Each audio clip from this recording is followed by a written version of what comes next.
Who wants to go live on Mars? I sure do, but I'd also like to have the option of returning home if needed. Problem is, there's not currently a rocket engine that is capable of doing this. Hello, my name is Michael Hewitt. I'm currently going back to school to become an engineer in hopes that one day I'll be able to make a contribution to mankind's inevitable return to the stars. Those that answered my query on Moodle would agree that continuing to develop our spaceflight capabilities is something worth investing time and money into. I myself have been fascinated with space and space travel, and I'm very much looking forward to the day that us humans break free from low Earth orbit for good. But in order to do that, we're going to have to reimagine our current modes of transportation and find something that's better suited for interplanetary exploration and the colonization of other planets.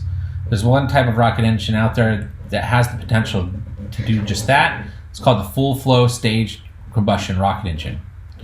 Today, I'd like to teach you a bit about the history of the rocket engine development so we can discuss why there's a need to develop this new class of engine, and finally we can have a look at the full-flow stage combustion rocket engine.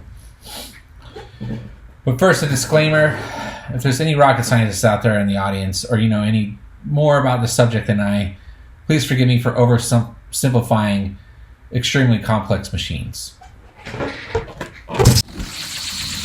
Rocket engines are like letting a balloon filled with air go and watching it fly away. In fact, thrusters like this are used in spaceflight today, but mostly in orbit to make minor adjustments to altitude and trajectory. In January 2002, a paper titled The Merits of Cold Gas Micropropulsion in State-of-the-Art Space Missions, published by Hugo Nguyen on ResearchGate.com, describes this type of engine as a sound choice for space missions that require extreme stabilization. But we're talking CubeSats here, and while these thrusters are simple and cheap, you wouldn't ever see someone hitching a ride to space in a tube filled with compressed gas alone. To increase the thrust, we need to fill that tube with something a bit more volatile and ignite it. But before we do that, we need to talk a bit more about the compression. A main consideration when you're building your full fuel tank is the mass. The more compression requires a stronger tank, which requires more material to build, which leads to a heavier tank. We want to build our rocket ships as light as possible. So to make up for the lack of compression, a pump will be added to the end of the tube to increase the pressure in the combustion chamber. But now we need to power that pump. Oddly enough, this is done by a small rocket engine aimed at a turbine that powers the pump. It's called a staged combustion rocket engine. A fairly common type of staged combustion rocket engines are called the open cycle gas generator. In this type of engine, the fuel used to power the turbine is expelled from the system prior to reaching the combustion chamber. You can see this here as a cloud of black smoke being expelled out the side of the engine.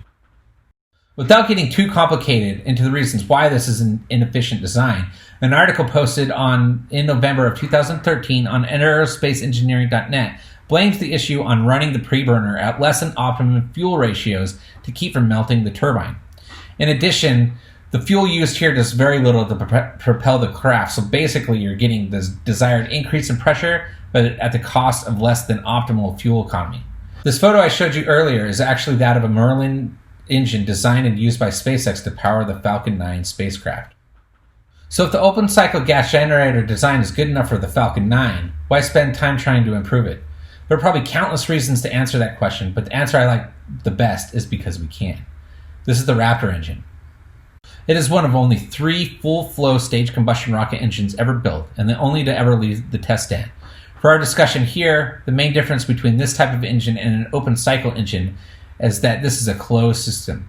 While there are other operational closed system rocket engines out there, no full-flow rocket engine has ever made it to orbit. Remember the black smoke? Well, a closed system is where the exhaust from the preburners is set to the main combustion chamber, and the full-flow design is where all of the fuel is sent through the preburners prior to being sent through the main combustion chamber. In a recent interview of Elon Musk held on September 28, 2019, by Tim Dodd on his YouTube channel, Musk states that he hopes that this new engine will have a fuel efficiency of 98 to 99%. While the engine has yet to demonstrate this, its full-flow design has already achieved the highest chamber pressure of any rocket engine out there. Pretty amazing stuff. I've left out many other things that make the Raptor engine a necessary step in human space exploration. The largest among them is probably the fact that the engine is powered by liquid oxygen and methane. Both of these can be manufactured on the surface of Mars for the return trip home. But for now, at least we know a bit about some of the different types of rocket engines out there, and we're being ferried across the cosmos by a spacecraft propelled by a Raptor engine. We can just sit back and enjoy the ride because we know how awesome it is.